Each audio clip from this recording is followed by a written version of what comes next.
আরহাম এক প্রকার ছুটে হসপিটালে দৌড়ে চলে আসে। আরহাম এসে দেখতে পায় তার প্রেয়সী ব্যথায় কতটা কাতরাচ্ছে, কতটা মরণ যন্ত্রণা ভোগ করছে। মেহবিনকে স্ট্রেচারে করে ওটির দিকে নিয়ে যাওয়া হচ্ছে। মেহবিন স্ট্রেচার দৌড়ে মরণ ব্যথায় অনবরত কান্না করে যাচ্ছে। আরহামের চোখ ভিজে যায়, দাঁড়িয়ে থাকা দায় হয়ে পড়ে তার পক্ষে। আরিয়ান আরহামকে ফোন করে জানিয়ে দিয়েছিল মেহবিনের অবস্থা একদমই ভালো নয়। মেহবিনের শরীর থেকে অনবরত রক্ত যাচ্ছে। এই অবস্থা চলতে থাকলে বাচ্চা তো বাঁচবেই না, তার সঙ্গে মেহবিনও বাঁচবে না। এই মুহূর্তে মেহবিনকে সিজার করতে হবে, না হলে মেহবিনের অতিরিক্ত রক্তপাতে মৃত্যু ঘটবে। এই কথাটি শুনে আরহাম এক প্রকার স্তব্ধ হয়ে যায়।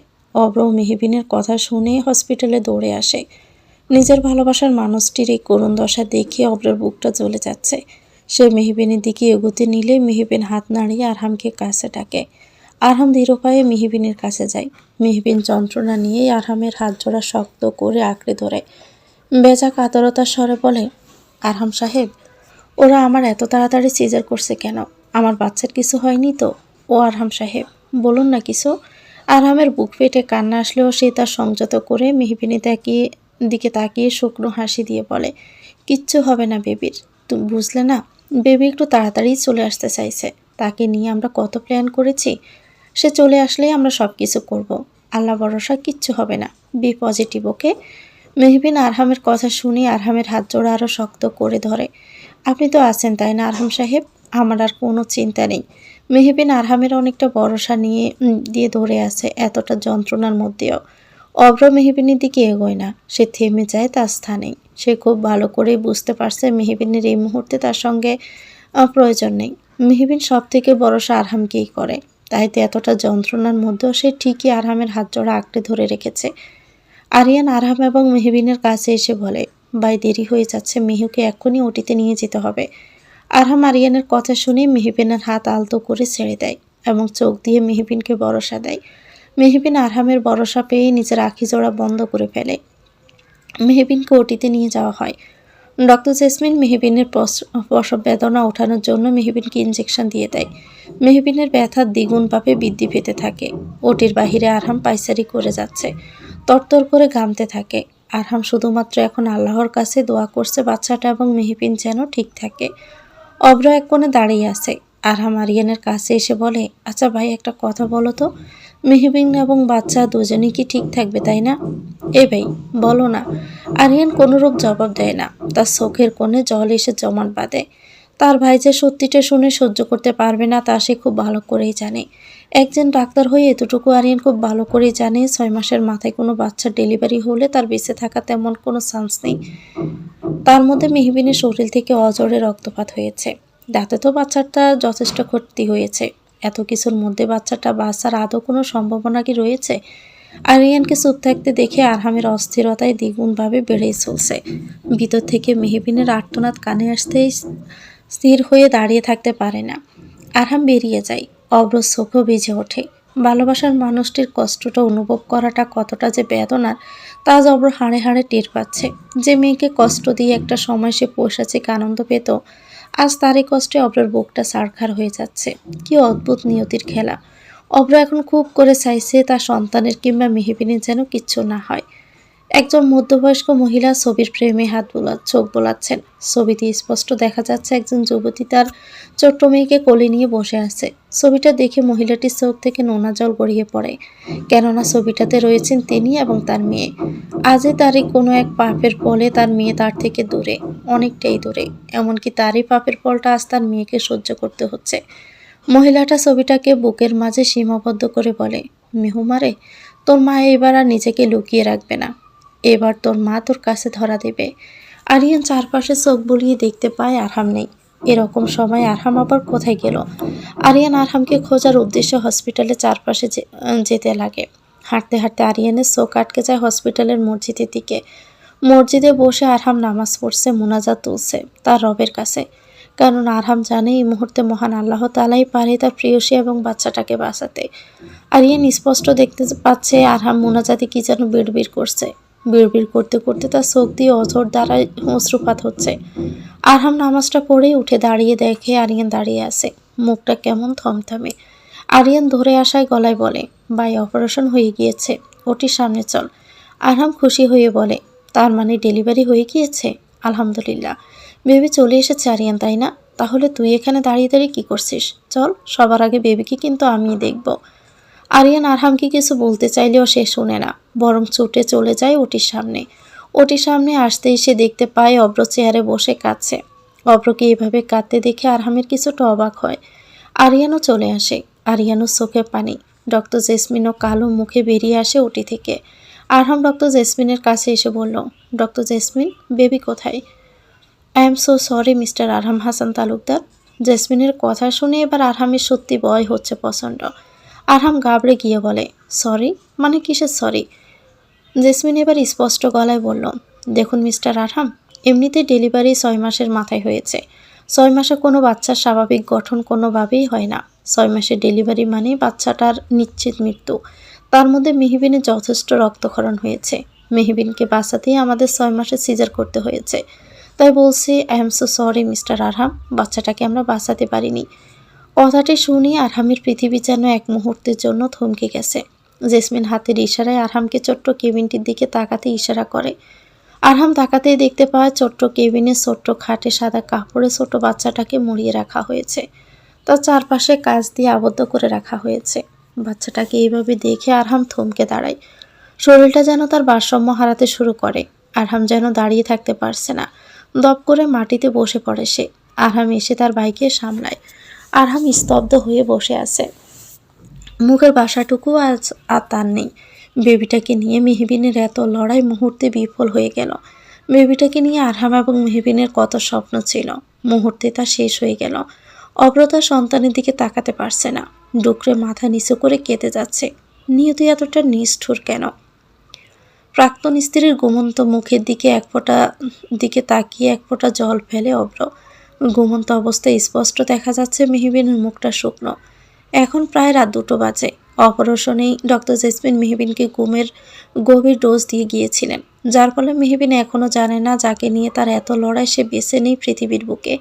ছোট্ট নবজাতক শিশুটিকে আরিয়ান, আরহান ও অব্র আরহামের বাবা সহ অনেকে মিলে দাফন করতে নিয়ে গিয়েছিল। দাফন শেষে আরহাম কিংবা আরিয়ানকে অব্র আর দেখেনি। তাই সে দাফন শেষে সোজা মেহবিনকে চোখের দেখাটুকু দেখতে চলে এসেছে।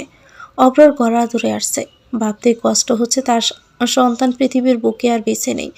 ছোট্ট প্রাণটার পৃথিবীতে আগমনের আগেই সে পৃথিবী ছেড়ে চলে গেছে। মেয়ে সন্তান হয়েছিল তার। অব্রকে এখন নিজেকে সব থেকে বেশি বড় দুর্ভাগা মনে হচ্ছে। তার একটা বলির জন্য আজ সে তার সন্তানকে হারিয়ে ফেলল। প্রথমত সে জানতই না মেহবিনের গর্ভে তার সন্তান বেড়ে উঠছে। তখনই তার সন্তান তাকে ছেড়ে পৃথিবীর মায়া ত্যাগ করে ফেলল। অব্র তার সদ্য মৃত সন্তানকে স্পর্শ করার সাহসটুকুও পায়নি।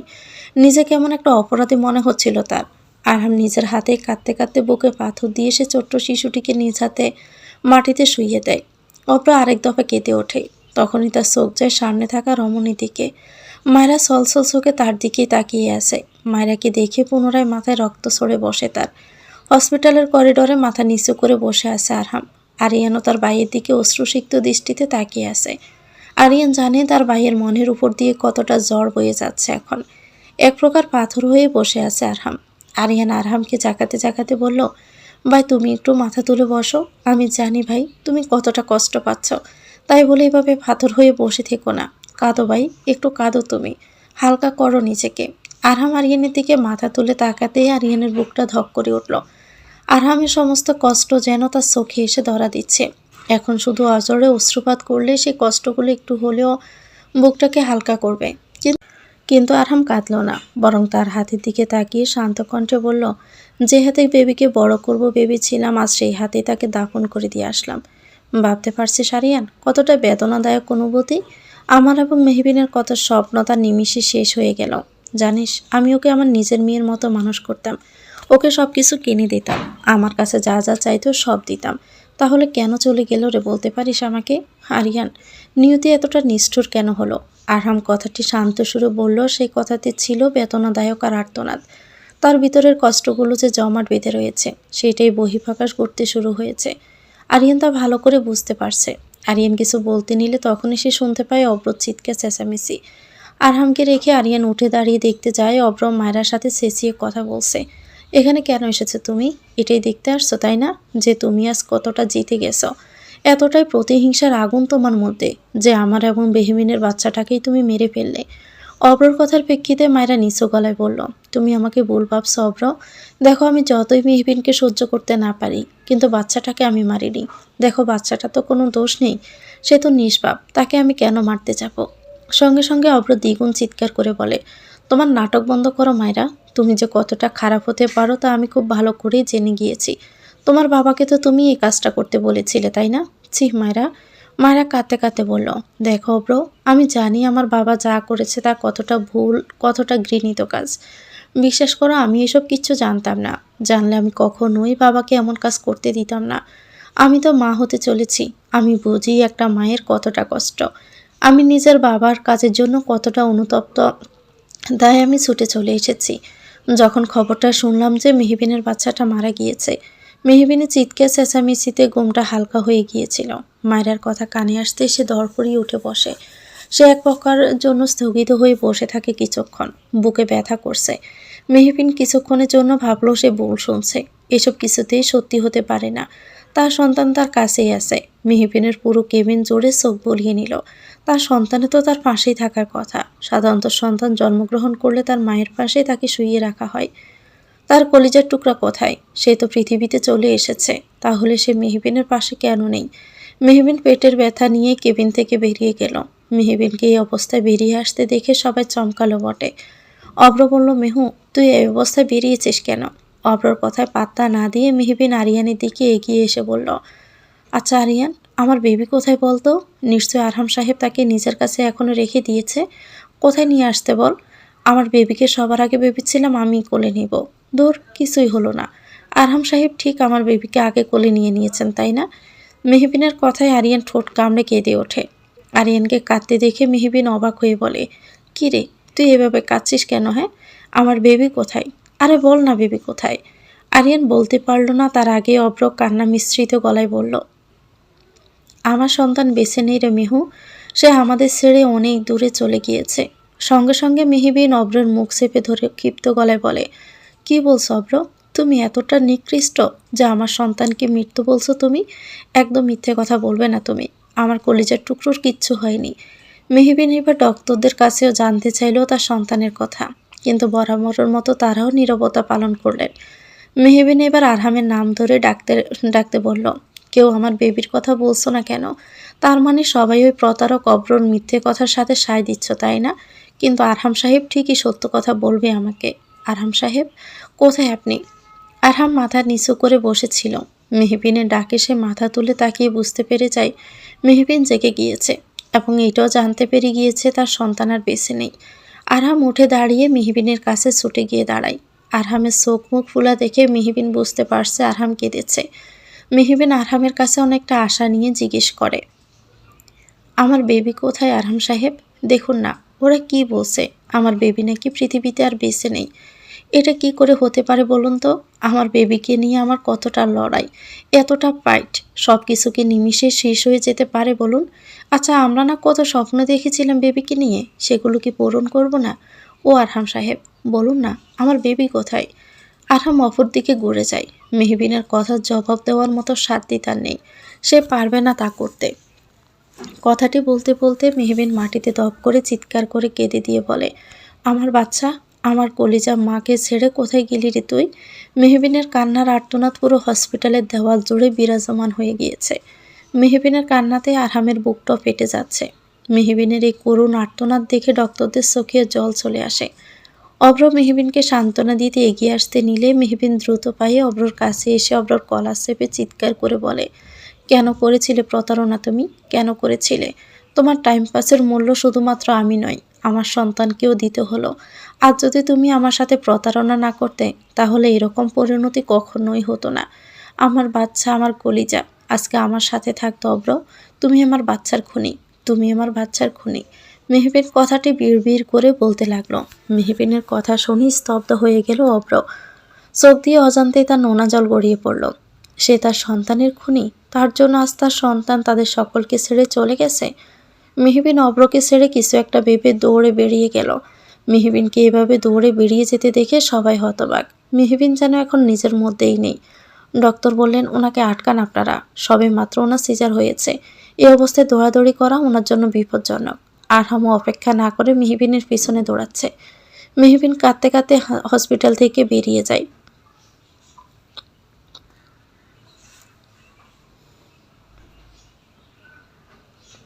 আরহাম মেহবিনের দিকে দৌড়াতে নিলে মেহবিন থেমে যায়। মেহবিনকে থেমে যেতে দেখে আরহামও থেমে যায়। মেহবিন হঠাৎ জ্ঞান হারিয়ে পড়ে যেতে নিলে আরহাম এসে মেহবিনকে আঁকড়ে ধরে। আরহাম মেহবিনের দিকে তাকাতেই দেখতে পায় মেহবিনের সিজার করা জায়গা থেকে রক্ত বের হচ্ছে। আরহাম ঘাবড়ে গিয়ে মেহবিনকে পাজকলো করে তুলে নিয়ে দ্রুত হসপিটালের দিকে নিয়ে যায়। ডক্টর জেসমিন মেহবিনের সিজার করা জায়গাটাকে পুনরায় ব্যান্ডেজ লাগিয়ে দিয়ে বাহিরে বেরিয়ে আসে। ডক্টরকে দেখে আরহাম বলে ওঠে, মেহবিন ঠিক আছে তো ডক্টর? জি, আপাতত ঠিক আছে, আর একটু হলে সিলেটে সেরে যেত। যেভাবে এই অবস্থায় মেহবিন দৌড়াচ্ছিল, আমি বেশ ভয় পেয়ে গিয়েছিলাম। মেহবিন এখন নিজের মধ্যে নেই। মেহবিন প্রচণ্ড রকমের শোকের মধ্যে আছে। তাই তো সবেমাত্র সিজার করা অবস্থায়ও যেখানে অন্য মেয়েরা নড়তে পারে না, সেখানে মেহবিন দৌড় দিয়ে ফেলেছিল। আসলে আমিও বুঝতে পারি, একজন মা যখন শুনে তার সন্তান আর বেঁচে নেই, তখন সেই মা কি আর ঠিক থাকতে পারে? তখন সে নিজের মধ্যে একেবারেই থাকে না।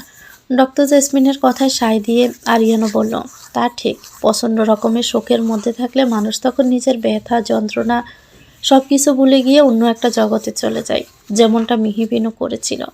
আরহাম নিজের চোখের কোণে থাকা জলটুকু মুছে থমথমে গলায় বলে, মেহবিনকে আমরা কবে বাড়ি নিয়ে যেতে পারবো?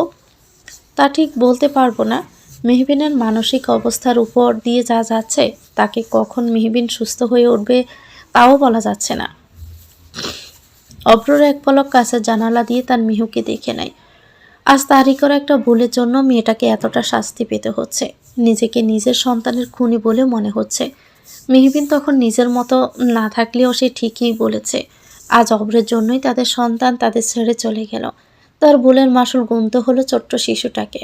অব্র আর 1 মিনিটও দাঁড়ালো না, বেরিয়ে যায় সেখান থেকে। অব্রকে বেরিয়ে যেতে দেখে মায়েরাও বেরিয়ে যায়। আরহাম মেহবিনের পাশে বসে আছে। মেহবিনের মায়াবী মুখখানা কেমন শুকিয়ে কাঠ হয়ে গিয়েছে। মেহবিনের মুখশ্রীর দিকে তাকিয়ে আরহাম দীর্ঘশ্বাস ফেলে। আরহামের ভিতরেও দহন হচ্ছে, যা সে তা চাইলেও প্রকাশ করতে পারছে না। আরিয়ান আরহামের অবস্থা দেখে লম্বা শ্বাস নেয়। তার ভাই এবং তার বন্ধু মেহু দুজনেই যে কষ্টের মধ্যে দিয়ে যাচ্ছে, তাতে সে তার ভিতরটাও জ্বলে যাচ্ছে। সব তো ঠিকই ছিল, তাহলে হঠাৎ সব এলোমেলো হয়ে গেল কেন? আরহামের মুখের দিকে আরিয়ান চাইলেও তাকাতে পারছে না। অতিরিক্ত কষ্টে বুকে চেপে রাখলে মানুষকে একটা পাথর মনে হয়। আরিয়ানের কাছে আরহামকে বর্তমানে সে পাথর বলে মনে হচ্ছে। আরিয়ান এগিয়ে গিয়ে আরহামের কাঁধে হাত রেখে বলে, মানুষ কষ্ট বুকে ফুঁসে রাখতে রাখতে একটা সময় সে কষ্টগুলো পাহাড়ের সমতুল্য হয়ে যায়। তখন না চাইলেও বুকে থেকে সরানো যায় না। কষ্ট বুকে পুষে রাখলে যে শুধু কষ্টই বাড়ে ভাই, তার থেকে বরং তুই একটু কেঁদে নিজেকে হালকা কর না ভাই। আরহাম মাথা কথা বলে না, চুপ হয়ে থাকে। আরহামের নীরবতা আরিয়ানের ভিতরটাকে আরো পুড়িয়ে তুলছে। আরিয়ানের এই পরিবেশে থাকতে দম বন্ধ লাগছে। এই পরিস্থিতিতে কেউ কি নেই তাকে একটু সান্ত্বনা দিতে পারবে? সে কিছু একটা ভেবে দ্রুত পায়ে বেরিয়ে গেল কেবিন থেকে।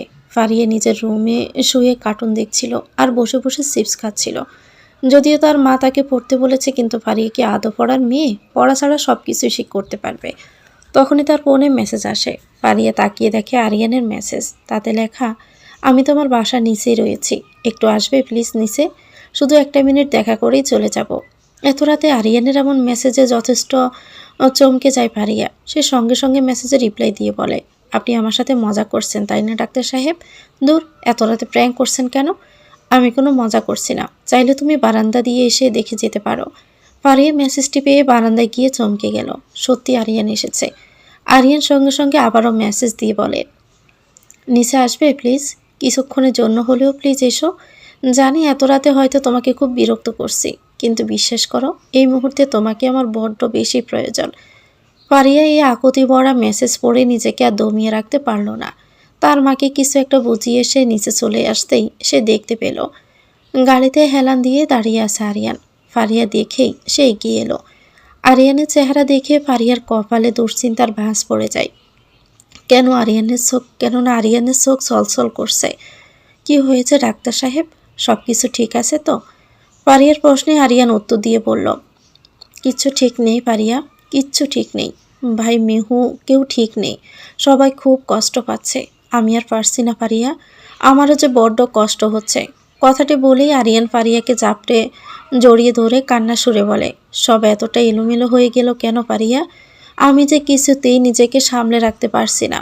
তাহলে ভাই এবং মেহুকে কিভাবে সামলাবো? আরিয়ান পারিয়াকে জড়িয়ে ধরায় পারিয়া স্থগিত হয়ে গেল এক প্রকার। প্রথম কোনো পুরুষ তাকে এভাবে জড়িয়ে ধরেছে। সে জানে আরিয়ান তাকে আবেগপ্রবণ হয়েই তাকে জড়িয়ে ধরেছে। হয়তো বড্ড কষ্টে আছে আরিয়ান। আরিয়ানের কান্নার সুরে বলা প্রতিটি কথা ফারিয়ার বুকে গিয়ে লাগে। সেও আরিয়ানের পিঠে হাত রেখে আরিয়ানকে শান্ত করার প্রচেষ্টায় থাকে। সে আরিয়ানের কাছে কারণ জানতে চাইলে আরিয়ান সব কিছু তাকে খুলে বলে। সব শুনে স্তব্ধ হয়ে যায় পারিয়া। চোখে তার জল এসে জমা হয়ে থাকে। আরহাম পানি খেতে গিয়েছিল। কেবিনে এসে দেখে মেহবিনের জ্ঞান ফিরেছে। সে তার পাশে থাকা সব জিনিস ছুঁড়ে ফেলে দিচ্ছে এবং চিৎকার করে বলছে, তোমরা সবাই আমাকে মিথ্যে বলছো। আমি জানি তো আমার বেবির কিচ্ছু হয়নি। তোমরা আমার বেবিকে লুকিয়ে রেখেছ। এনে দাও না আমার কাছে আমার বেবিকে। তখনই মেহবিনের চোখ যায় আরহামের দিকে। সে আরহামের দিকে তাকিয়ে বলে, আরহাম সাহেব, আপনিও কিন্তু কিচ্ছু বলছেন না। আমার বেবিকে এক্ষুনি এনে দিন না। আরহাম এগিয়ে মেহবিনের গালে হাত রেখে বেচা গলায় বলে, মেহবিন, তুমি প্লিজ নিজেকে একটু সামলাও। মেহবিন তৎক্ষণাৎ আরহামের হাত সরিয়ে বলে, ছেড়ে দিব মানে? আপনিও আমার সাথে মিথ্যে কথা বলছেন তাই না? আচ্ছা, আমি নিজেই আমার বেবিকে খুঁজতে যাব। মেহবিন এক প্রকার পাগল হয়েই নিজেকে হাতের ক্যানোলা খুলতে শুরু করলো।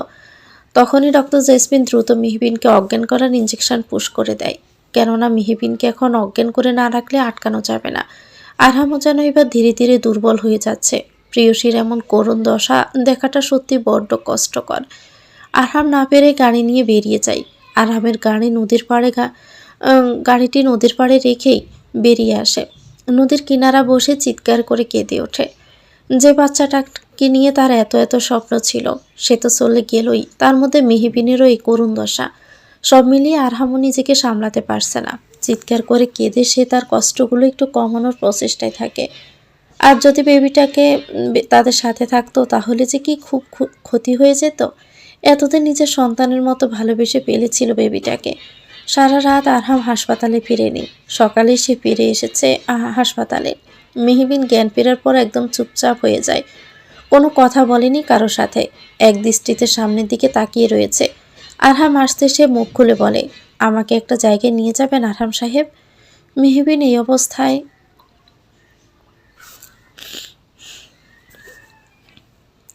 মেহবিনের এই অবস্থায় আরহামের কাছে ছোট্ট একটা আবদার নিবেদন করেছে। সে আবদার নাকচ করার ক্ষমতা কি আরহামের আদৌ আছে? আরহাম কিছুক্ষণ ভেবে সিদ্ধান্ত নিল সে মেহবিনের আবদার পূরণ করবে। আরহাম হালকা গলায় বলল, কোথায় যেতে চাও তুমি? আপনার বাসায় নিয়ে যাবেন আমাকে? আমাকে দ্রুত হসপিটাল থেকে ডিসচার্জ করার ব্যবস্থা করুন আরহাম সাহেব। মেহবিন নিজের ইচ্ছে আরহামের বাসায় যেতে চাইছে। যার ফলে কিছুটা অবাক হলো। মেহবিনের কথাকে গুরুত্ব দিয়ে বড় বড় পা ফেলে ডক্টরের সাথে কথা বলতে চলে যায়। ডক্টর জেসমিন মেহবিনকে এত তাড়াতাড়ি হসপিটাল থেকে ছাড়তে না চাইলেও আরহাম তাকে বুঝিয়ে মেহবিনকে ডিসচার্জ করিয়ে বাড়ি নিয়ে আসে। আরিয়ানও সারা রাত বাড়ির বাহিরে ছিল। মধ্যরাতে সে হসপিটালে চলে গিয়েছিল। এখন তার হসপিটালে ডিউটি রয়েছে। তাই আরহামই মেহবিনকে বাড়িতে নিয়ে আসে। তারা বাড়িতে আসতে মেহবিনের মা বাবা মেহবিনের মুখশ্রীকে দেখে আঁতকে ওঠে। মেয়েটার মায়াবী মুখশ্রী একদিনে কেমন শুকিয়ে কাঠ হয়ে গেছে। আরহামের চোখে মুখের অবস্থাও স্বাভাবিক নয়। আখি জোড়া কেমন করে ফুলে রয়েছে। ছেলের চোখে মুখের অবস্থা দেখে আরহামের মায়ের বুঝতে বাকি রইল না তার ছেলেটি নিশ্চয়ই খুব কেঁদেছে। আরহামের বাবা মা মেহবিনকে সান্ত্বনা দিতে প্রস্তুত হলে আরহাম তাদের চোখের পলক পেলে ইশরা করে যেন আপাতত মেহবিনকে কিছু না বলে। মেহবিন আস্তে আস্তে সিঁড়ি বেয়ে উপরে উঠতে চাইলেও পারে না। পেটে সিলিতে টান পড়ে। ব্যথায় মুখ থেকে আলতো ব্যথার সুর বের হয়। সেই ব্যথার সুরে রেশ ধরে আরহাম দ্রুত মেহবিনকে হাতটাকে নিজের কাঁধে রেখে মেহবিনের সমস্ত ভার তার উপর নিয়ে নেয়। তারপর আস্তে ধীরে ধীরে মেহবিনকে আরহামের রুমে নিয়ে যায়। উপরে উঠে মেহবিন সর্বপ্রথম আরহামের ঘরের সামনে মৃদু ধাক্কা দিয়ে দরজা খুলে ফেলে। আরহামের ঘর জুড়ে বাচ্চাদের বিভিন্ন ছবি দেওয়াল জুড়ে রয়েছে। বাচ্চাদের খেলনাও চারদিকে ছড়িয়ে ছিটিয়ে রয়েছে। আরহাম কিনে রেখেছিল বেবির জন্য। মেহবিন এক পা এগিয়ে ছোট্ট কাবার্ড বের করে বাচ্চাদের সব জামা কাপড় বের করে নিয়ে বুকের সাথে মিশিয়ে নেয়। এসব কাপড় সে এবং আরহাম একসাথে কিনেছিল বেবির জন্য। মেহবিনের চোখটা বন্ধ করে সুদীর্ঘ শ্বাস ফেলে ঠোঁটের কোণের কিঞ্চিত হাসি ফুটিয়ে বলে, আরহাম সাহেব, আপনারা সবাই মিথ্যে বলেছেন। আমার বেবি তো বেঁচে আছেই। এই ঘরের প্রতিটি কোণায় কোণায় তার জিনিসপত্র ছড়িয়ে ছিটিয়ে রয়েছে। তার মানে সে বেঁচে আছে, এ ঘরেই আছে সে, শুধুমাত্র আমার থেকে লুকিয়ে আছে। বড্ড দুষ্ট তো আমার মেয়েটা। মেহবিন বাচ্চার জন্য নিয়ে আসা ছোট্ট বেডে মাথা ঠেকিয়ে বিড়বিড় করে বলে, আমার বেবির কিচ্ছু হয়নি, সে বেঁচে আছে। আমি তো মা, আমি জানবো না তো কে জানবে? আমার বাচ্চা বেঁচে আছে। আমি খুব ভালো করে অনুভব করতে পারি সে আছে, আমার খুব কাছেই আছে সে। মেহবিনের করা এসব কার্যকলাপগুলো আরহামের কষ্টকে আরও দ্বিগুণভাবে বাড়িয়ে তুলছে।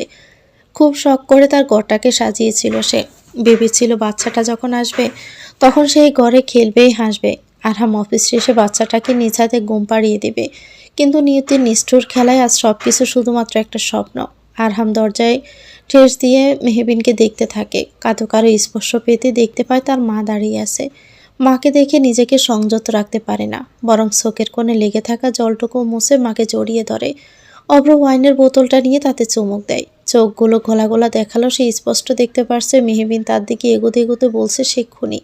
হ্যাঁ, অব্র তার সন্তানের খুনি। অব্র আর দেখতে পেল না কিছু। মুহূর্তে কোথায় যেন হারিয়ে গেল মেহবিন। অব্র মুখ চেপে কাঁদছে। ঈর্ষা বেগম ছেলেকে কাঁদতে দেখে বিস্ময় নিয়ে জিজ্ঞেস করে, অব্র বাবা, কি হয়েছে তোমার? এভাবে কাঁদছো কেন তুমি? অব্র তার মায়ের দিকে অশ্রুসিক্ত চোখে তাকিয়ে মায়ের ডান হাতে নিজের মাথা ঠেকিয়ে কাঁদতে কাঁদতেই বলে, মাগো, মেহবিন বলেছে আমি নাকি আমার সন্তানের খুনি। আচ্ছা মা, আমি কি সত্যি বাবা হয়ে নিজের সন্তানের খুনি হতে পারি? আমি কি এতটাই খারাপ মা? মাগো, বলো না, আমি কি এতটাই খারাপ হয়ে গেলাম? সন্তানের ব্যথায় ঈর্ষা বেগম নিজেও আজকে ব্যথিত হলেন। ছেলের বুক চেপে ঠোঁট কামড়ে বললেন, না বাবা, কে বলেছে তুমি খারাপ? আমি খারাপ, হ্যাঁ হ্যাঁ, আমিই খারাপ। অব্র বোধহয় আর কিছু শুনতে পেল না। আঁখি জোড়া বন্ধ হয়ে এলো তার। ঈর্ষা বেগম বুঝলেন অতিরিক্ত নেশা করে অব্র ঘুমিয়ে পড়েছে। ঈর্ষা বেগম ছেলের মাথায় হাত বুলিয়ে দিয়ে রুম ত্যাগ করলেন। আরিয়ান নিজের চেম্বারে বসে রয়েছে। তখনই কেউ তার সামনে একটা বাটি রাখে। আরিয়ান তাকিয়ে দেখে ফারিয়া। ফারিয়ার দিকে এমনভাবে তাকালো যেন ফারিয়াকে সে এখানে আশাই করেনি। আরিয়ান বিস্ময় গলায় বলল, তুমি এখানে? হুম, আমি আমি তো জানি। আমার সাথে কথা বলে আসার পর আপনি আর বাড়ি যাননি। তাই আর আপনি কিছু খানওনি। তাই আমি আমার জন্য হালকা নাস্তা নিয়ে আসলাম আপনার জন্য। আরিয়ান নিজেকে হালকা করার জন্য ফারিয়ার সাথে কাল অনেকটা সময় ধরে কথা বলেছে। আরিয়ান জানে এই মেয়েটার সাথে কিছুক্ষণ কথা বললে সে অনেকটাই হালকা হয়ে যাবে। যা হয়েছেও সে। আরিয়ানের মাঝে মাঝে মনে হয় মেয়েটার মাঝে এমন কিছু আছে যার ফলে আরিয়ান মেয়েটার দিকে বারবার আকর্ষিত হয়। আচ্ছা, মেয়েটার নাম তো পারিয়া। কেন? আরিয়ানের ধারণা মতে নামটা পারিয়া নয়, চৌম্বকীয় মেয়ে হওয়া উচিত ছিল। আরিয়ানের অদ্ভুত ভাবনার মাঝে পোড়ন কেটে পারিয়া বলল, কি হলো ডাক্তার সাহেব, কি এত ভাবছেন? নাস্তাটা খেয়ে নিন। জি, আচ্ছা। আরিয়ান সঙ্গে সঙ্গে বাটিটা হাতে নিয়ে দেখে তাতে আলু পরোটা। আরিয়ান একটা খেয়ে নেয়। তারপর পারিয়ার কথা শোনার জন্য মনোযোগী হয়। পারিয়া তখন নরম গলায় বলল, দেখুন, আপনি এখন খেয়ে বাড়িতে চলে যান। আপনিও যদি এখন বাহিরে বাহিরে থাকেন এবং পরিস্থিতি থেকে পালানোর চেষ্টা করেন তাহলে সেটা খুব একটা ভালো হবে না কিন্তু। আরিয়ান নিম্ন সুরেই বলল, তাহলে আমি করব কি? আমি বাড়িতে কিভাবে যাব? ভাই এবং মেহুর কষ্ট দেখে আমার নিজের ভিতরটাও যে জ্বলে যাচ্ছে। তাই বলে আপনি এভাবে পালাবেন? পরিস্থিতি পেশ করতে শিখুন ডাক্তার সাহেব। কঠিন পরিস্থিতি আমাদের জীবনে বহুবার আসবে যাবে, তাই বলে দমে গেলে কিছুতেই হবে না। বরং কঠিন পরিস্থিতিতে আমাদের শক্ত থাকতে হবে। আপনি বাসায় চলে যান। এই সময় আরহাম ভাইয়া এবং মেহবিন আপুকে আপনার বড্ড বেশি প্রয়োজন। পারিয়ার কথা শুনে আরিয়ান মুগ্ধ হয়। মেয়েটা কত সুন্দরভাবে তাকে সব বুঝিয়ে দিল। দিনের পর দিন যায়, মাসের পর মাসও চলে যায়। থেকে যায় অতীতের কিছু বিষাক্ত ক্ষত। সেই ক্ষতগুলো চাইলেও মুছে ফেলা যায় না জীবন থেকে। ক্ষতগুলো যেন আজীবন রয়ে যায়। দেখতে দেখতে 4 মাস হয়ে গেল মেহবিনের সন্তান মারা গিয়েছে। সবাই আগে থেকে কিছুটা স্বাভাবিক হলেও মেহবিন হতে পারেনি। শত হলেও মা তো। মেহবিন এখন আরহামের ঘরেই সারাদিন বসে থেকে সারাদিন বাচ্চার খেলনা জামা কাপড়গুলো আগলে রাখে। আরহামের রুমের সাথে আরহাম আরেকটা অ্যাটাচড করে রুম বানিয়ে ফেলেছে। সেখানে বাচ্চার সব খেলনা জামা কাপড়, বাচ্চার ছোট্ট বিছানা সব কিছুই রয়েছে। মেহবিন সে অ্যাটাচড করা রুমে সারাদিন থাকে। কারোর সাথে প্রয়োজন ছাড়া কথাও বলে না। কারো পায়ের শব্দে পিছনে ঘুরে মেহবিন দেখে আরহাম দাঁড়িয়ে আছে। আরহাম ধীর পায়ে এগিয়ে এসে মেহবিনের কাছে এসে শান্ত গলায় বলল, সকাল থেকে তো কিচ্ছু খাওনি, এবার অন্তত টোস্টটা খেয়ে নাও। তুমি খাওয়ার পরে আমি অফিসে যাব। মেহবিন নির্লিপ্তভাবে জবাব দিয়ে বলল, আমি এখন খাবো না। খাবো না মানে কি? দেখো মেহবিন, স্টুপিটের মতো অনেক জেদ দেখিয়েছ এতদিন, আমি আর সহ্য করব না। আমি আবার কিন্তু তোমাকে খুব বকবো। চুপচাপ খেয়ে নাও। এভাবে অনিয়ম করতে থাকলে কিন্তু অসুস্থ হয়ে পড়বে। মেহবিন দমে যাওয়া গলায় বলল, আমি সত্যি কিছু খেতে পারবো না আরহাম সাহেব। আমার শুধু নিজেকে ব্যর্থ মনে হচ্ছে। আমি একজন ব্যর্থ মা, যে নিজের সন্তানকে রক্ষা করতে পারে না। সে কখনোই মা হওয়ার যোগ্যতা রাখে না। আমি জীবনের প্রতিটা মুহূর্তে ব্যর্থ হয়েছি আরহাম সাহেব। আরহাম শীতল গলায় বলল, ব্যর্থতা বলে জীবনে কিছুই নেই। আমরা যখন জীবনের কিছু কঠিন মুহূর্তে এসে নিজেদেরকে পরাজিত মনে করি, তখনই আমরা ব্যর্থতা নামক শব্দটা প্রয়োগ করি। জীবনে অনেক কঠিন মুহূর্ত আসবে, তাই বলে কি জীবন থেমে থাকে? ব্যর্থতা থেকেই তো নতুন ভালো কিছু সূচনা হয়, যদি আমরা চাই। আমি জানি তুমি আপাতত যেই সময়টাতে আছো তাতে ভেঙে পড়াটা স্বাভাবিক। আমরাও প্রথমে অনেকটা ভেঙে পড়েছিলাম, কিন্তু এখন নিজেকে শক্ত করো মেহবিন। জীবনটা এখনো শেষ হয়ে যায়নি। মেহবিন আরহামের কথা শুনে প্রতিউত্তরে আর কিছু বলল না। নিবু দৃষ্টিতে জানালার দিকে তাকিয়ে রইল। সন্ধ্যা গড়িয়ে রাত হয়ে গেল। আরহাম অফিসের কাজ সেরে সবেমাত্র অফিস থেকে বেরিয়ে আসবে তখনই বাড়ি থেকে ফোন আসে। মেহবিন নাকি কাউকে কিছু না বলেই বাড়ি ছেড়ে চলে গিয়েছে। কথাটি শুনে আরহামের মাথায় রক্ত সরে বসে। আরহাম তার হাত দুটো টেবিলে রেখে বাড়ি দিয়ে বলে, মেহবিন, এবার দেখবে তুমি আরহাম হাসান তালুকদার কি জিনিস। এবার আমি সহ্য করব না। আমার থেকে দূরে যাওয়ার স্পর্ধা কি করে মাথায় আসলো তোমার? সকলের সামনে আরহাম মেহবিনকে কোলে করে নিয়ে বাড়ির ভিতরে ঢুকে। মেহবিন হাত পা ছড়াছড়ি করলেও তেমন কোনো লাভ হয় না। বাড়ির ভিতরেই ঢুকতেই মেহবিন থমকালো। পুরো বাড়ি বিয়ের সাজে নিজেকে সাজিয়ে তুলেছে। চারদিকে লোকের ছড়াছড়ি, তাদের সাথে আরহামের মা বাবা হাসি মুখে কথা বলছে। আরিয়ান প্যান্ডেলের লোকদের সব কাজ বুঝিয়ে দিচ্ছে। বাড়িতে আবার কার বিয়ে লাগলো? কথাটি বারবার মেহবিনের মাথায় ঘুরপাক খাচ্ছে। মেহবিনের অবস্থা খানিকটা বুঝতে পেরে আরহাম মেহবিনের কানের কাছে গিয়ে আস্তে করে বলে, কার বিয়ে হচ্ছে তা না হয় পরেই বলি, কিন্তু আপনি তার আগে আমাকে কোল থেকে নামান। বাড়ির সবাই দেখলে কি ভাববে? মেহবিনের বলা কথা ব্যক্ত বাণীতে সম্পূর্ণরূপে নাকচ করে দিয়ে আরহাম ধরা গলায় বলল, ছাড়বো না তোমাকে, কোলে বসিয়ে রেখে দিব আজীবন, যেন বারবার ফাঁকি দিয়ে পালিয়ে যেতে না পারো। আরহামের কথা শুনে মেহবিন শুকনো ডোক গিলল। আরহামের বলা বাণীটি তার কাছে কেমন যেন ঠেকল। মেহবিন লক্ষ্য করছে আরহাম তাকে কোলে নিয়ে বাড়ির ভিতরে ঢুকছে, অথচ তাতে কোনো কিছুর ভাবান্তর নেই। সবাই সবার মতো কথা বলে যাচ্ছে, যা মেহবিনের চিন্তাকে দ্বিগুণভাবে বাড়িয়ে তুলছে। কেউ কেউ তো আরহাম এবং মেহবিনকে এইভাবে দেখে মিটিমিটি হাসছে। মেহবিনে তো ইচ্ছে করছে মাটি পাক করে ঢুকে যেতে, লজ্জায় কুঁচকে আছে সে। আরহাম তা দেখে স্মিত হেসে মেহবিনকে কোলে নিয়ে সিঁড়ি বেয়ে উপরে যেতে থাকে। মেহবিনের মনে পড়ে যায় কিছুক্ষণ আগের কথা। কিছুক্ষণ আগে মেহবিন ঠিক করেছে সব কিছুর মায়া ত্যাগ করে বাড়ি ছেড়ে, শহর ছেড়ে, সবাইকে ছেড়ে চলে যাবে। কেননা এই বাড়ির প্রতিটি কোনায় কোনায় লুকিয়ে আছে তার সন্তানকে নিয়ে ঘিরে থাকা সকল স্মৃতি, যা প্রতিনিয়ত মেহবিনকে ভিতরে ভিতরে শেষ করে দিচ্ছে। তাছাড়াও অভ্র বিভিন্নভাবে মেহবিনের সাথে দেখা করার চেষ্টা করছে, যা মেহবিনের পুরনো ক্ষতগুলো পুনরায় জাগিয়ে তুলছে। এমনকি মেহবিন জানে আরহাম তাকে কতটা ভালোবাসে, কিন্তু আরহামের এই অপরন্ত ভালোবাসার বদলে সে শুধু আরহামকে কষ্ট ছাড়া আর কিছুই দিতে পারবে না। তাই মেহবিন সিদ্ধান্ত নিয়েছে সে সবার থেকে দূরে চলে যাবে, যেখানে তাকে কেউ পাবে না। মেহবিন তার সিদ্ধান্তে অটল থেকে আরহামকে নিবেদন করার জন্য ছোট্ট একটা চিরকুট নিয়ে বাড়িতে রেখে বের হয়ে যায়। বাড়িতে রাহেল এবং মজনু ছাড়া কেউ ছিল না। তারাও বাগানে তাদের প্রেমালাপে ব্যস্ত। এটাই ছিল মেহবিনের জন্য সুবর্ণ সুযোগ। আরিয়ান প্রথমে বাড়িতে এসে মেহবিনের সাথে দেখা করার উদ্দেশ্যে মেহবিনের রুমে যেতে সর্বপ্রথম তার চোখে পড়ে টেবিলে রেখে যাওয়া চিরকুটখানা।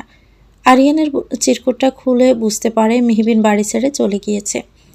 তাই আরিয়ান সময় নষ্ট না করে আরহামকে ফোন করে সবটা জানায়। আরহাম আর দেরি না করে আগে পুষতে পুষতে তৎক্ষণাতে অফিস থেকে বেরিয়ে এসে বাড়িতে চলে আসে। বাড়িতে এসে চিরকুটটা পড়ে রাগে আরহামের মাথায় আগুন জ্বলে ওঠে যেন। কেননা চিরকুটে লেখা ছিল, আরহাম সাহেব, প্রথমেই আপনার কাছে আমি ক্ষমা প্রার্থী, এভাবে আপনাদের সকলকে না বলে চলে যাওয়ার জন্য। আমি একটা বিষয় খুব ভালো করে রিয়েলাইজ করেছি যে আমি যত বেশি আপনার কিংবা আপনার পরিবারের সাথে নিজেকে যুক্ত করে রাখবো, আপনাদের ঝামেলা তত বেশি বাড়বে। আপনারা আমাকে শতাধিক ভালোবাসা দিলেও আমি তার ভাগও দিতে পারিনি, বরং তার বদলে শুধু কষ্টই দিয়েছি। আমি সত্যি এই শহরে আর থাকতে পারছি না, তাই দূরে চলে যাচ্ছি। আশা করি আপনারা কেউ আমাকে খোঁজার চেষ্টা করবেন না। পারলে আরহাম সাহেব নতুনভাবে জীবনটাকে শুরু করবেন। ভুলে যাবেন মেহবিন নামক কোনো কালো ছায়াকে। চিরকুটটা দেখে তেলে বেগুনে জ্বলে ওঠে আরহাম। চিরকুটটা হাতে নিয়ে মুহূর্তে ছুঁড়ে ফেলে দিয়ে আরিয়ানকে কিছু একটা বলে বেরিয়ে যায়। আরিয়ানও বুঝেছে আজ তার ভাই যা খেপেছে, আজ সত্যি মিহুর কোনো রক্ষে নেই। আরিয়ান মনে মনে মেহবিনের জন্য দোয়া করতে থাকে এবং কাজে লেগে পড়ে, কেননা তার ভাই যে তাকে অনেক বড় গুরুদায়িত্ব অর্পণ করেছে।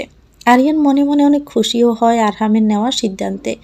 এটাই তো সেও চেয়েছিল। শহরে থেকে কিছুটা দূরে নদীর পাড়ে শিউলি গাছের নিচে বসে আছে মেহবিন। এই জায়গাটা কেন যেন তার খুব ভালো লাগে। এই জায়গাটাতে সে অন্যরকম শান্তি খুঁজে পায়। হাঁটতে হাঁটতে হঠাৎ করে শিউলি ফুলের গাছ থেকে থেমে যায় মেহবিন। গাছের নিচে বসে থাকে কিছুক্ষণ। শিউলি ফুলগুলো ঝরে যাচ্ছে গাছ থেকে। মেহবিনের নিজের জীবনটাও কেমন যেন শিউলি ফুলের মতো মনে হচ্ছে। শিউলি ফুলের মতো তার জীবনেরও সমস্ত হাসি খুশি আনন্দের মুহূর্তগুলো কেমন করে যেন হারিয়ে গেল। মেহবিনের মনে পড়ছে আরহামের সাথে কাটানো প্রতিটা হাসি খুশির মুহূর্ত, আরহামের প্রতিটা যত্ন। এমন করে কে বা এতটা খেয়াল রাখবে মেহবিনের? মেহবিন নিজের মনটাকে শক্ত করতে চাইলেও পারে না। ফুফিয়ে কেঁদে ওঠে সে। আরহামের থেকে দূরে চলে আসলেও তার কষ্ট সে হাড়ে হাড়ে টের পাচ্ছে। কিন্তু কেন এত কষ্ট হচ্ছে তার? তার সঠিক কারণ খুঁজতে লাগলে আটকে ওঠে মেহবিন। সে যেই অনুভূতি থেকে পালিয়ে বেড়াচ্ছে, সেই অনুভূতি কি তবে তাকে নিজের মায়ার জালে জড়িয়ে ফেলল? আরহাম তখনই তার গাড়িটা মেহবিনের থেকে কিছুটা দূরে সাইডে রাখে। আরহামের গাড়ি দেখে কিছুটা বিস্ময় নিয়ে তাকিয়ে থাকে মেহবিন। আরহাম এখানে কি করে এলো? কি করে জানলো মেহবিন এখানে থাকতে পারে? তখনই তার মনে পড়ে যায় একদিন পূর্ণিমা রাতের কথা। আমাকে যদি কখনো হারিয়ে পেল, তবে আমায় খুঁজতে থেকো কোনো শিউলি গাছের ফুলের ভিড়ে। সেখানে আমি শিউলি ফুলের মাঝে নিজেকে লুকিয়ে রাখবো। মেহবিন আনমনে কথাটি বলে ফেলেছিল সেদিন। তখন আরহাম শুনে বলেছিল, তোমার শিউলি ফুল ভালো লাগে? খুব ভালো লাগে। সবচেয়ে ভালো লাগে নদীর পাড়ে সে শিউলি গাছটা। মেহবিনের বলা সে কথাটি আরহামের মনে ছিল, তাই তো খুব তাড়াতাড়ি মেহবিনকে খুঁজে বের করে ফেলে। আরহাম মেহবিনের কাছে আসতে চাইলে মেহবিন পিছাতে পিছাতে থমথমে গলায় বলল, এগোবেন না প্লিজ, আমি ফিরে যেতে চাই না। আরহাম খুব শান্ত থেকে বলল, কিন্তু তোমাকে যে যেতেই হবে আমার সঙ্গে। মেহবিন তেতো গলায় বলল, যেতে হবে মানে কি? আপনি কি আমার উপর অধিকার খাটাচ্ছেন? কোন অধিকার নেই আমার উপর আপনার। আমি আপনার সাথে ফিরবো না। এতদিন অনেক কিছু করেছেন আপনি আমার জন্য। আমি আর আপনার বোঝা হয়ে থাকতে চাই না। মেহবিনের মুখের কথা কেড়ে নিয়ে আরহাম মধুর গলায় বলল, বোঝা নয়, তুমি আমার ভালোবাসা। বাকি রইল অধিকারের কথা, সেই অধিকার আজ আমি নিজেই তৈরি করে নিব। কথাটি বলে আরহাম মেহবিনের কাছে এসে আরহাম মেহবিনকে কিছু বলার সুযোগ না দিয়ে মেহবিনকে কোলে তুলে নিল। এতে মেহবিন ব্যাপাসাকা খেয়ে যায়। মেহবিন নামার জন্য উদ্যত হলে আরহাম তাকে রাম ধমক দেয়। সে চুপ হয়ে যায়, কেননা আরহামের চোখ মুখ দেখে বোঝা যাচ্ছে সে যথেষ্ট পরিমাণ রেগে আছে।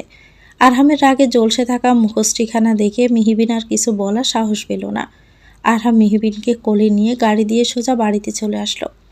বাড়িতে এসে মেহবিন দেখতে পেল বাড়িতে ছোটোখাটো বিয়ের আয়োজন হয়েছে। আরহাম মেহবিনকে নিজের রুমে নিয়ে আসে। মেহবিনের ভাবনা থেকে বেরিয়ে আসে আরহামের কথাই। আরহাম বলল, তুমি কি এখনও কোলে বসে থাকবে? ঘরে তো চলেই এসেছি, নাকি এখনও আমার কোলেই বসে থাকবে? যদিও আমার তেমন একটা সমস্যা নেই। মেহবিন আরহামের কথায় আরেক দফা লজ্জা পেয়ে যায়। সে দ্রুত আরহামের কোল থেকে নেমে চলে আসে। সে এখন আরহামের ঘরে। আরহামের কাউকে গলায় উঁচিয়ে কাউকে হাঁক করে ডাকে।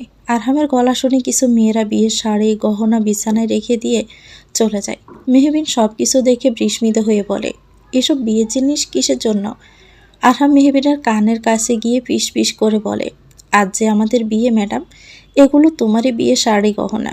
মেহবিন কথাটি শুনে অবিশ্বাসের সাথে আরহামের দিকে তাকাতেই আরহাম তার অদূরের কোণে বাঁকা হাসি ফুটিয়ে বলে, ভেবো না তোমার উপর আমি কোনো স্বামীর অধিকার খাটানোর জন্য বিয়ে করছি, কিংবা তোমাকে ভালোবাসতে বাধ্য করছি। আমি শুধু তোমায় সারাটা জীবন আগলে রাখার জন্য বিয়েটা করছি। ভালোবাসি আমি তোমাকে। তুমি আমাকে ভালো না বাসলেও আমার পাশে সারা জীবন থেকে যেও। আমি তোমাকে আগলে রাখবো, সযত্নে রাখবো প্রেয়সী। তারপর আরহামের মুখশ্রীতে কাঠিন্য ভাব এনে মরল। তোমাকে আমি কখনই নিজের থেকে দূরে চলে যেতে দিব না। তুমি কখনোই আমার থেকে দূরে যেতে পারবে না, কেননা সে অধিকার আমি তোমাকে দেইনি। প্রাক্তন স্ত্রী এখন নিজেরই ভাইয়ের বউ হবে, কথাটি ভাবতে গা শিউরে ওঠে অব্রর। ভালোবাসার মানুষটি অন্য কারো হয়ে যাবে? মেহবিনকে তো সে অনেক ভালোবাসে, তাহলে অব্র কিভাবে মেহবিনকে অন্য কারো বউ হতে দেখবে? না, অব্র কিছুতেই দেখতে পারবে না। অব্রর কাছে খবর এসেছে তালুকদার বাড়িতে নাকি বিয়ের আমেজ পড়েছে।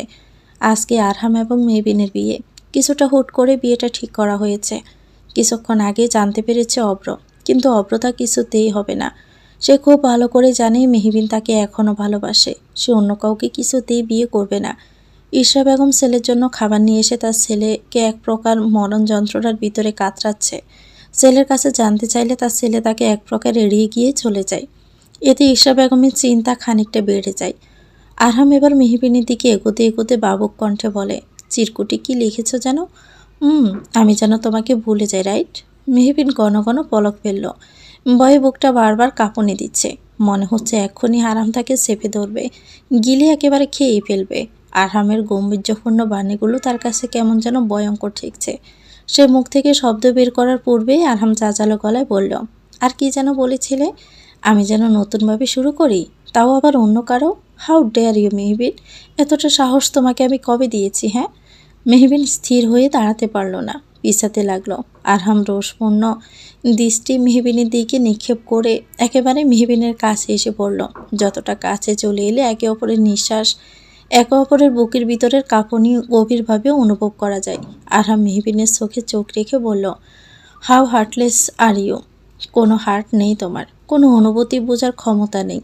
না হলে ওই চিরকুটটা লিখে যেতে পারতে না তুমি। মেহবিন এবার নিজেকে সামলাতে পারল না, ফুফিয়ে কেঁদে উঠল। নিচু হয়ে ফুফিয়ে কেঁদে বলে উঠল, আমি আপনার ভালোর জন্যই আপনার থেকে দূরে যেতে চেয়েছিলাম।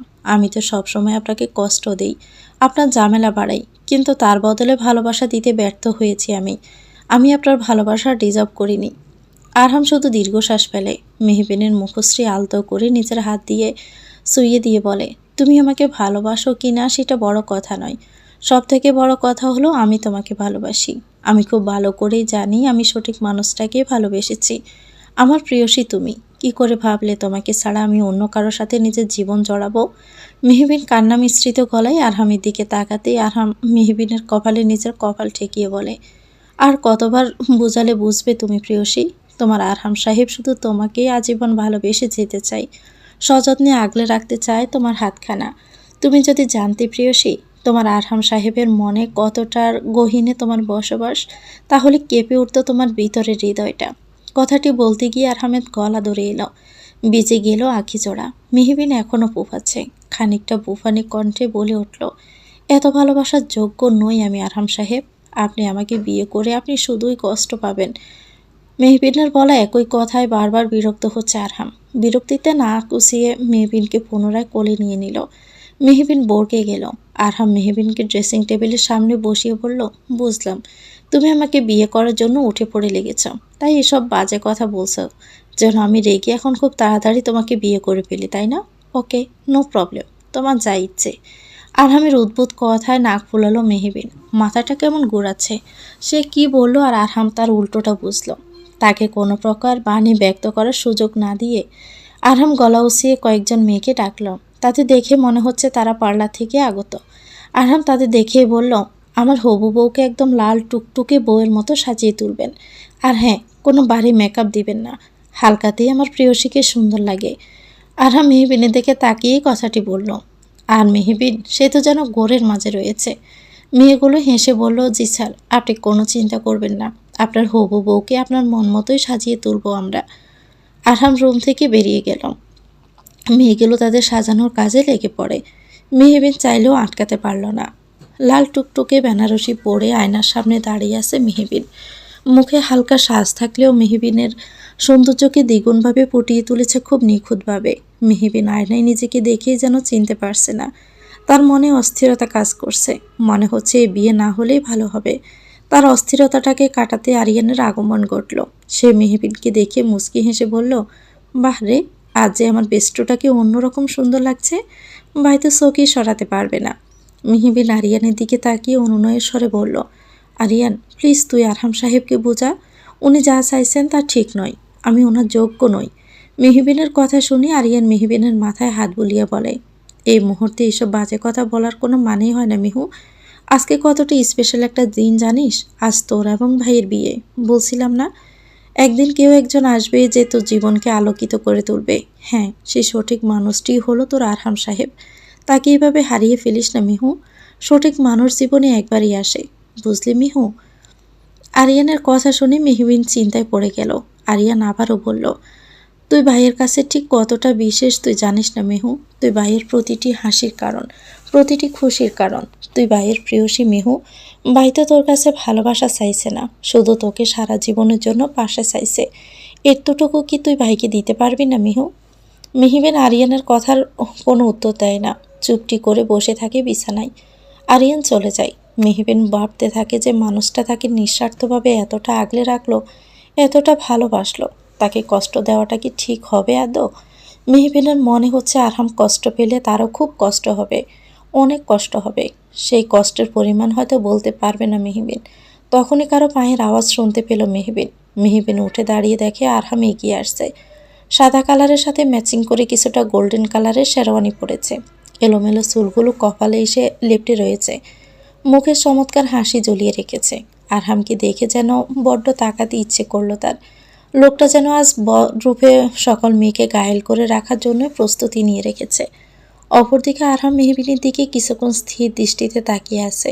লাল টুকটুকে শাড়িতে মেহবিনকে কবে থেকে যে এরকম বহুরূপে দেখতে চেয়েছিল, আজ তা পূরণ হয়ে গেল।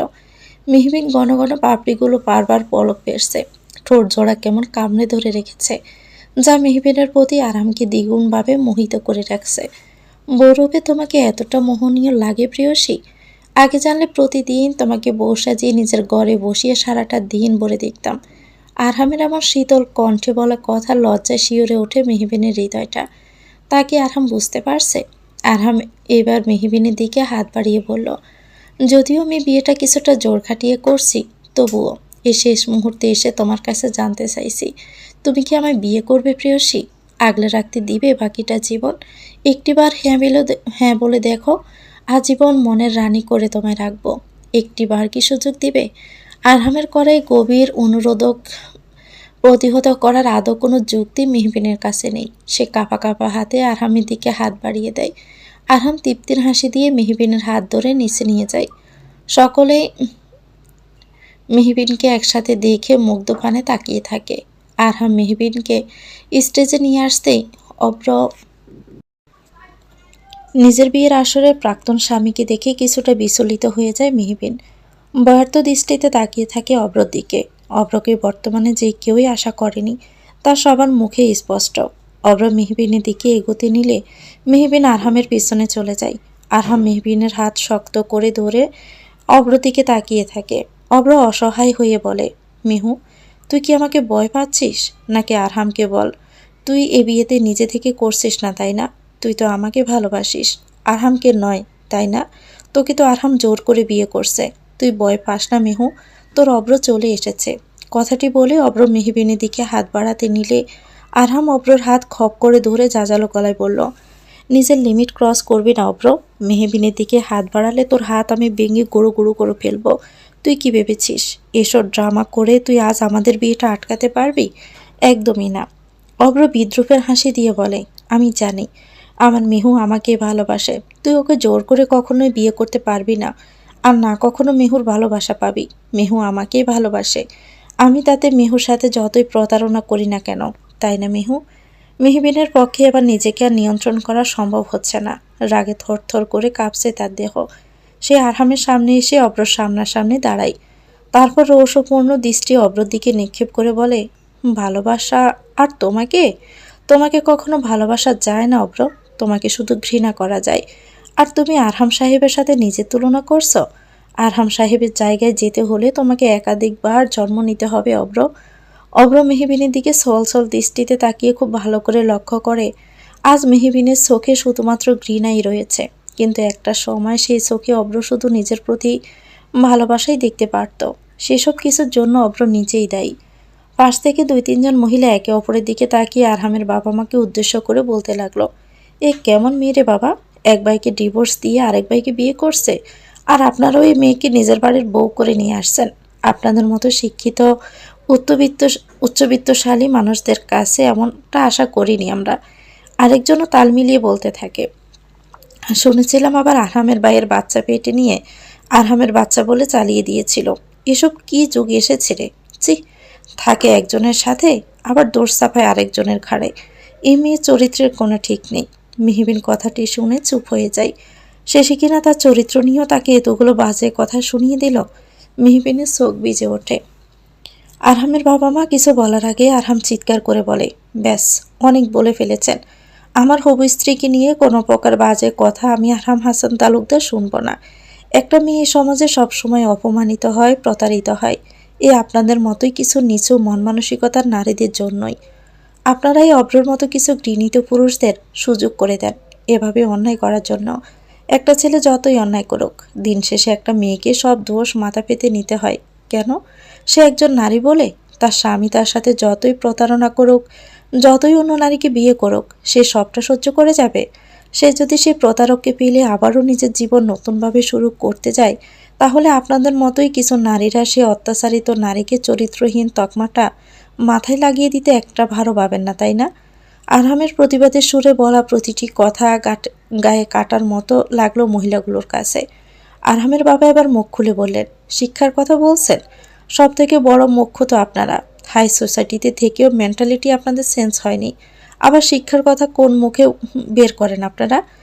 আপনারা বড়, তাই সম্মানের সাথে বলছি, এতই যখন মেহবিনকে আপনাদের সমস্যা, তাহলে প্লিজ আপনারা এখন আসতে পারেন, নো প্রবলেম। আরহামের ঠান্ডা গলায় বলা অপমানে তেতে উঠলেন তারা। গটগট করে ফাঁ বাড়িয়ে চলে গেলেন বিয়ের আসর থেকে। আরিয়ান মেহবিনের কাছে এসে মেহবিনকে চোখ মুছিয়ে বলে, কাঁদছিস কেন তুই? তুই না আমার লিটল সিস? এভাবে একটা শুভ দিনে কয়েকটা বাজে লোকের কথার জন্য তুই কি কাঁদবি? দেখ তোর হাবিরকে, তুই কাঁদলে যে তারও কষ্ট হয়। মেহবিন অশ্রুসিক্ত চোখে আরহামের দিকে তাকাতেই আরহাম তাকে হাত নাড়িয়ে ইশারা করে যেন চোখের জল মুছে নেয়। সে যে কিছুতেই তার প্রেয়সীর চোখের জল সহ্য করতে পারবে না। মেহবিন দ্রুত চোখের জল মুছে ফেলে, তারপর এক পা এগিয়ে আরহামের হাতখানা ধরে প্রাপ্তির হাসি দিয়ে বলে, ধন্যবাদ আরহাম সাহেব, আমার জীবনে আসার জন্য, আমার জীবনে নিজের ভালোবাসার রঙে রাঙিয়ে তোলার জন্য। জানেন, আজকে নিজেকে বড্ড ভাগ্যবতী বলে মনে হচ্ছে। আগে শুধু নিজের ভাগ্যকে দোষ দিতাম, কেন এত কষ্ট আমার জন্য। তারপর আমার মাথায় আজ একটা কথা উকি দিল। তা কি জানেন? আরহাম প্রশ্নবোধক দৃষ্টিতে তাকাতে মেহবিন মুচকি হেসে বলল, মহান আল্লাহ তাআলা সর্বশ্রেষ্ঠ পরিকল্পনাকারী। তিনি সবসময় কষ্টের পর সুখ দিয়েছেন। তিনি যা করেন ভালোর জন্যই করেন। আজ যদি অব্র আমাকে ধোকা না দিত, তাহলে আমার মতো মানুষকে হয়তো আমার জীবনে পেতাম না। আজ আমি নিজে বলছি, আরহাম সাহেব, আপনার জীবন সঙ্গিনী হওয়ার সুযোগটুকু দিবেন, থাকতে দিবেন আপনার পাশে, হতে দিবেন আপনার অর্ধাঙ্গিনী। আরহামও তৃপ্তির হাসি হেসে মেহবিনের হাত দুটো সযত্নে ধরে বলল, হাত যখন ধরেছি তোমার প্রেয়সী, আজীবন সযত্নে আগলে রাখবো তোমার হাত জোড়া, শুধু তুমি পাশে থেকো। মেহবিন হেসে দেয়। আরহাম মেহবিনকে নিয়ে স্টেজে নিয়ে যায়। কাজী সাহেব বিয়ে পড়ানো শুরু করে দেয়। অব্র পিছিয়ে যায়।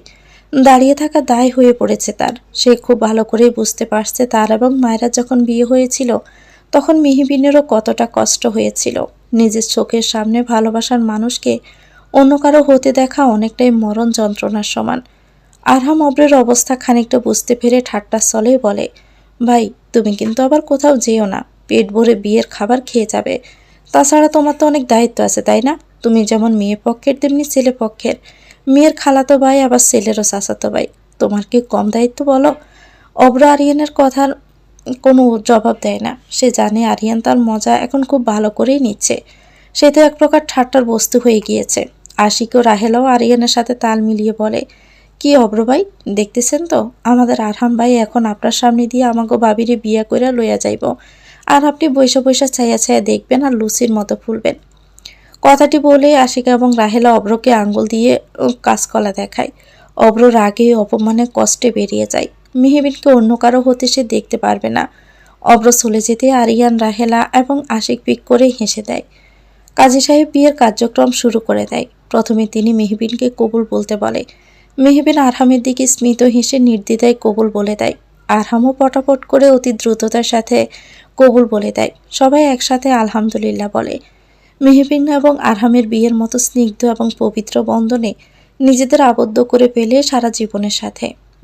বিয়ে শেষ হওয়ার পরে আরহাম মেহবিনের কানে ফিসফিস করে বলে, আজ থেকে তুমি সত্যি মিসেস আরহাম হাসান তালুকদারের হয়ে গেলে প্রেয়সী।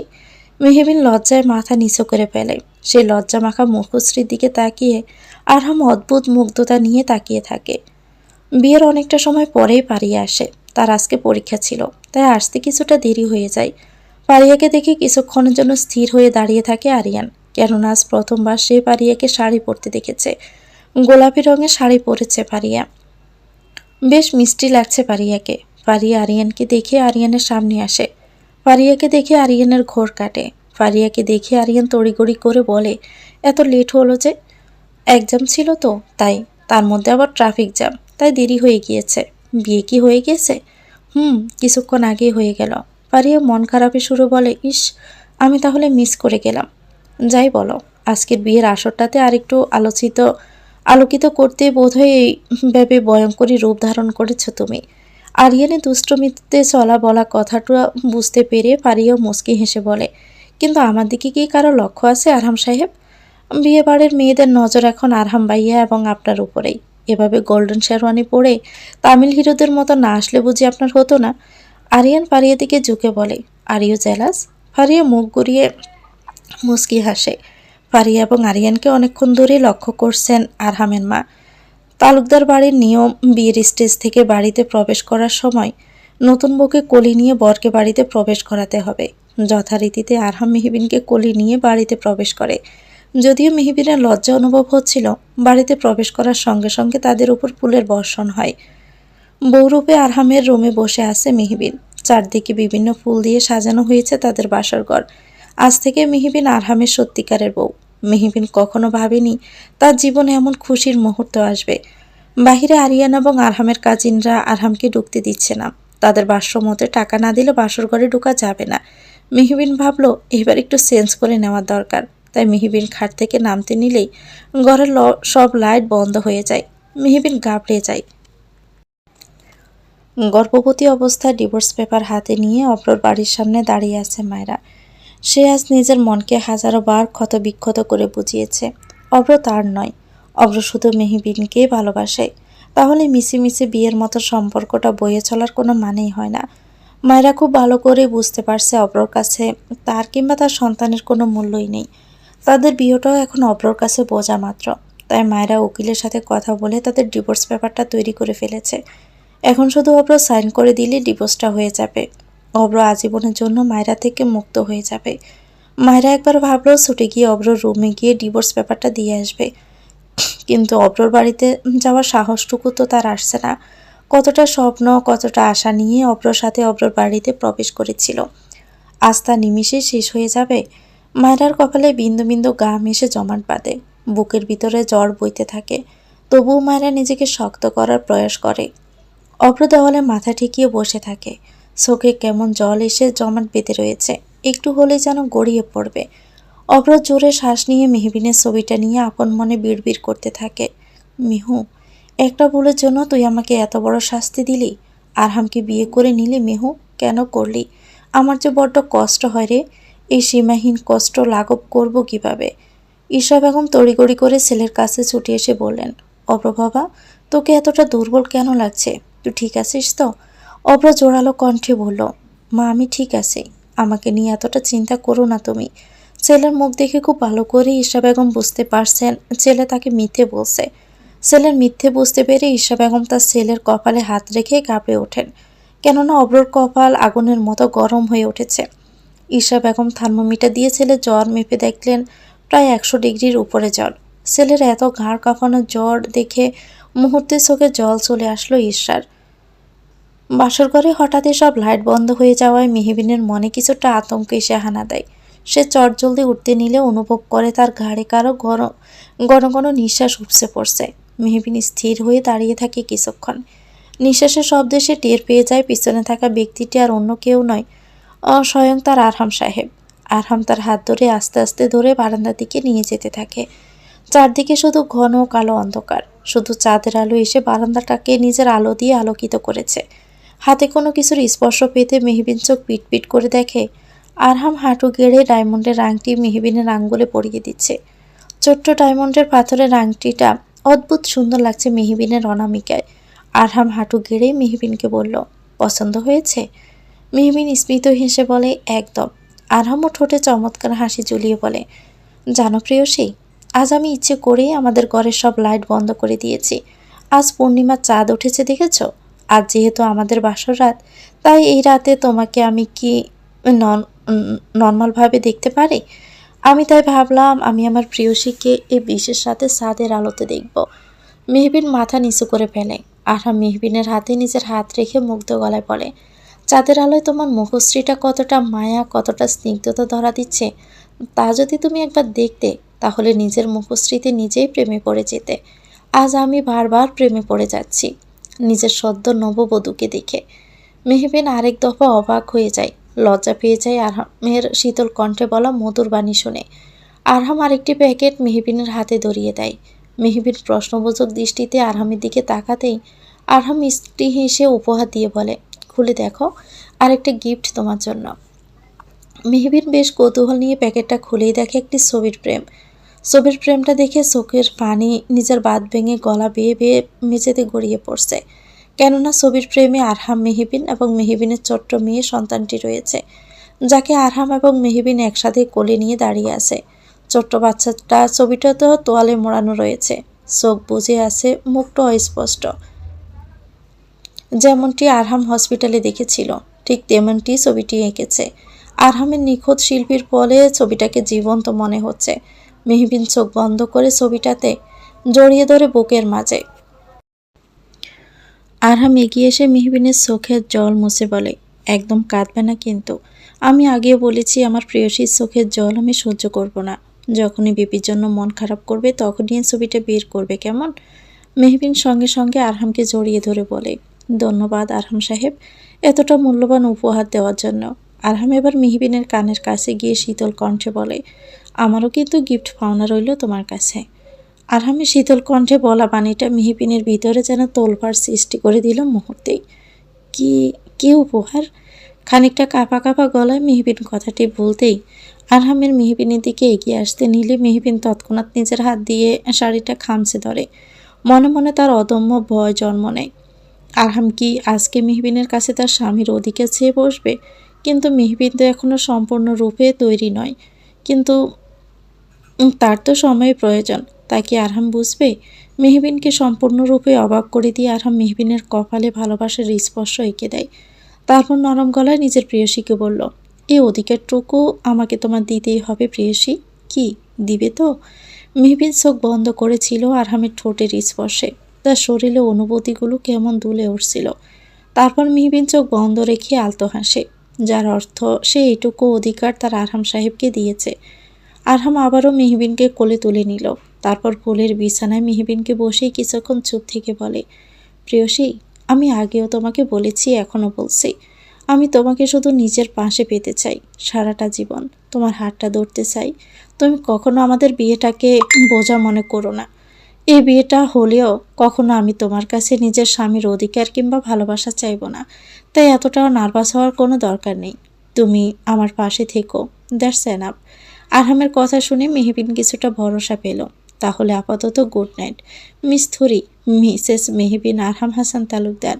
আপাতত আপনি ঘুমিয়ে পড়ুন, আমি সোফায় গিয়ে ঘুমাচ্ছি। আরহাম মেহবিনের গালে হাত রেখে কথাটি বলে উঠে যেতে নিলে মেহবিন আরহামের হাত ধরে আটকে দিয়ে বলে, সোফায় যেতে হবে না, বিছানাতেই ঘুমিয়ে পড়ুন।